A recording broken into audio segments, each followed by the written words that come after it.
কিন্তু তার বাড়ি পুরবা কেন? এই যে ছাত্রলীগকে নিষিদ্ধ করছে, ছাত্রলীগ কি ঘুমায় রয়েছে নাকি মিছিল করে?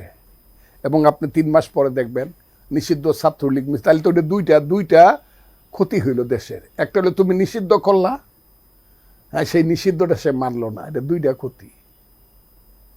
আইন মানে না, এবং আইন মানবে না, তো কেউই মানবে না। কাউকে নিষিদ্ধ করলে আইন মানবে না। হ্যাঁ, নামবেই তো। দেখি নিষিদ্ধ তো মাঠে নামছে, সে তো ছাত্রলীগ তো মানলো না, কাজে নিষিদ্ধ করে কোনো সমস্যার সমাধান না। আওয়ামী লীগ করে তার কোনো দোষ নাই, সে ঘরের বই শুধু আওয়ামী লীগকে ভোট দেয়, শুধু এই অপরাধে তাকে তুমি গিয়া জেলখানায় ঢুকাইবা, তার নামে মিথ্যা মামলা দিবা, আর কোনোদিন সে বেল পাবে না, বা তাকে মারবা, তার ক্ষেত লুট করে, এইটা তো হইতে পারে না। একজন লোক ধরো আওয়ামী লীগ করছে সিরিয়াসলি, তার ত্রুটিও আছে, তার বিচার হবে, কিন্তু তার বাড়ি পুরবা কেন? এই কথাটা কইতে গিয়া তো আমি বাংলাদেশে থাকতে পারতেছি না।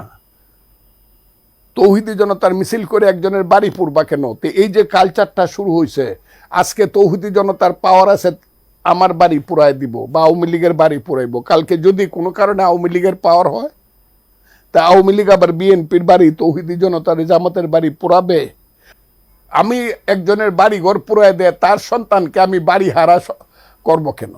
তার সন্তানকে আমি সবকিছু হারা করব কেন? তার সন্তানের তো, শিশু সন্তানের তো কোনো দোষ নাই।